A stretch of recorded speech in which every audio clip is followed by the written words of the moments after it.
Hello guys, this is Swam Seals. I'm one of your classmates, 608, a class of spring 2019 with Dr.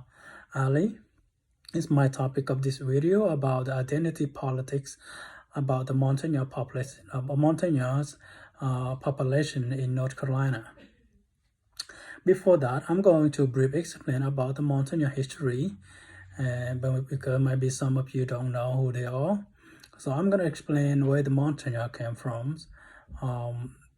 Actually, the Montagnard were original of Malayo-Polynesian. So from our ancestor to us today, about 5,000 years, our population has undergone many name changes in both terms of district, tribal, and ethnic identity. For example, in previous colonial times, the Vietnamese called us Moi. For example, Lao called us Ka, Khmer called us Mnom. So different term, but three of them mean savage. In early colonial time, the French would just simply adopt and call us savage. So then they changed it into the term the Montagnard in 1842. That made Montagnard dwellers, or the mountain people. Then the word Montagnard was adopted by most Americans after 1955. So it means they changed it to yacht, but after that by many U.S. Special Forces. Many Americans also translated Montagnard into Highlanders. Actually, the Montagnard, the mountain people,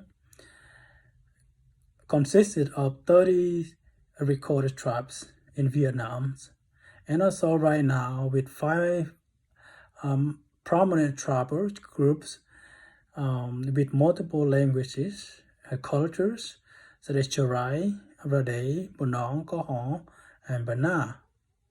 The majority of them live in North Carolina. So I like the map. Mapping the conflict mappings about their conflicts in North Carolina, from Malayo-Polynesians to Vietnam to America and North Carolina. So North Carolina, they say it's most in Greensboro, Charlotte, and Raleigh.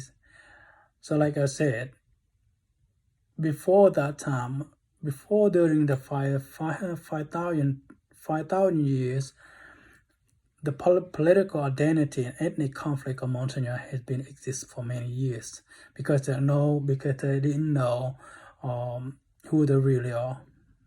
So from the outsiders, they confuse who they call. So that caused many conflicts in the community, in both Vietnam and in the United States. So in this video,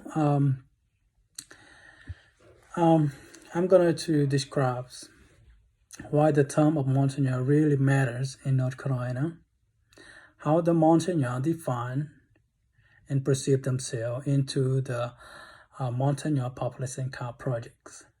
That is one of my projects that I lead in this state in North Carolina.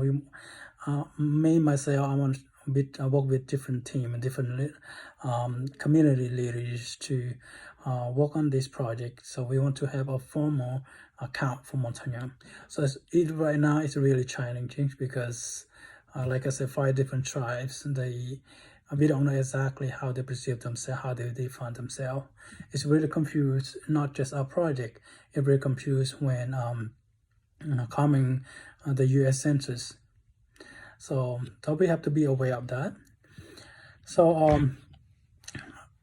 that was not surprising me, according to our course that I learned from PCS 608 about social identity factors. Everyone has multiple identities that apply to Montagnard community, which vary from individual to a large group. There are dynamics. Some identity related to factor of gender, identity, religion, nationality, among others. Identity might emerge, develop, change, and disappear, also shift to silent. Also, many political identity has threatened by violent conflicts. So many countries identity-based factor might increase the in-group against the other through developing negative stereotypes. That is most happen in the Monsignor community right now. So many identity conflicts can cause many things. So this study I'm gonna use K-Bird's concept about the identity conflicts. So he described about any conflict about racial, ethnic, and religious conflict to occur. That is also many people believe different. Many people might be people call them different. For example, Monsignor, the same thing. Some tribe they don't want to call it Monsignor. They want to just call just call me Monang, or just call me Jirai. That is really hard and really challenging for me and my groups to count them. So my question is, if they don't want to call as a Monsignor in the census, in a projects, who can we call them? It's really hard because they cannot call themselves Vietnamese. So they are Monsignor even though I'm not a Monsignor. So and also this case study, I will use the social copisms models. They have 6 interrelated and like histories. They're going to find out about the history, religions, of course, demographics, political institutions, and non-institutional behaviors, economics. They're really psycho-cultural factors.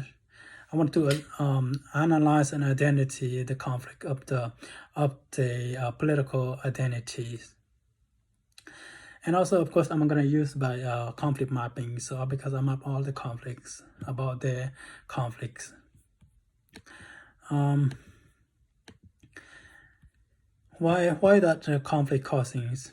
So because Monsignors, they involved with the Vietnamese War many years.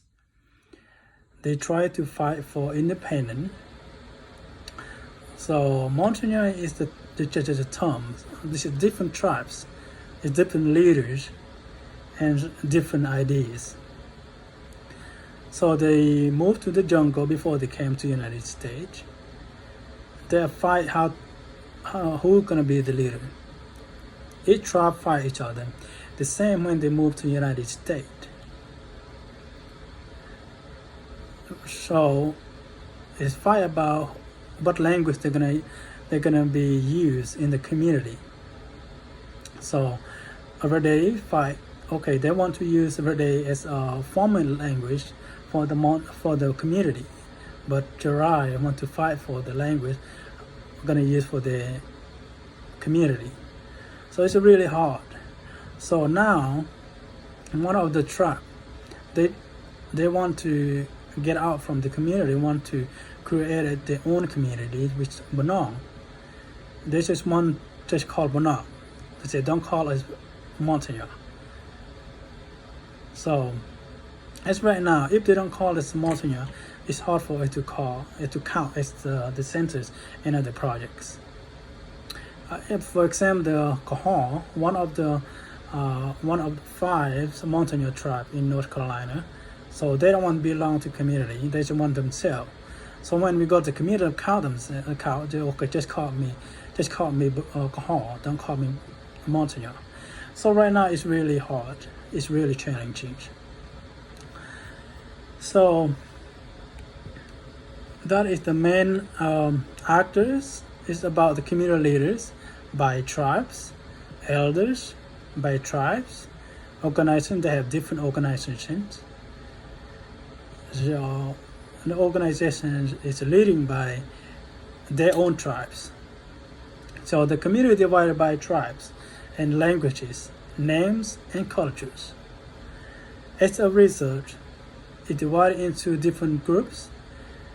So that is for me to understand and the root of conflicts. So in this video,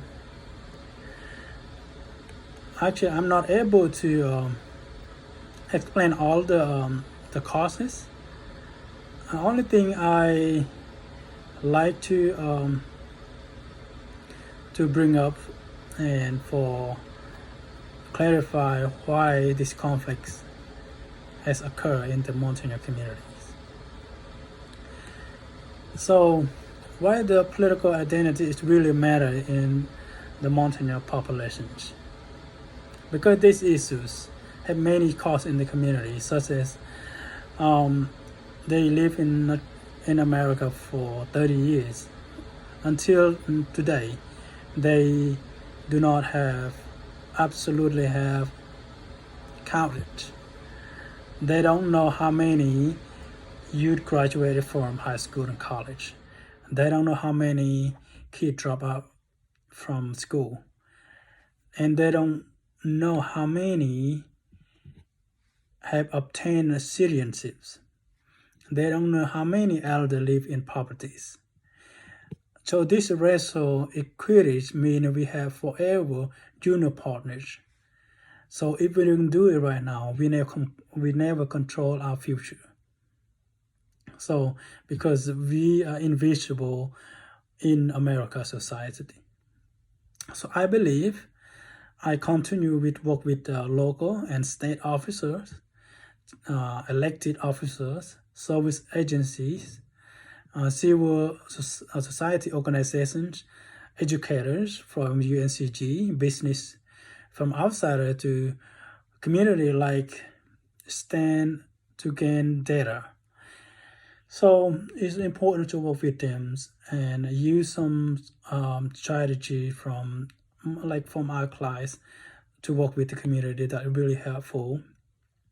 I would like to continue work with researchers like Dr. Morrison and Dr. Suda and my expert advisor, Mr. Andrew Young, and so hopefully from our department can help out with this matters. So that is my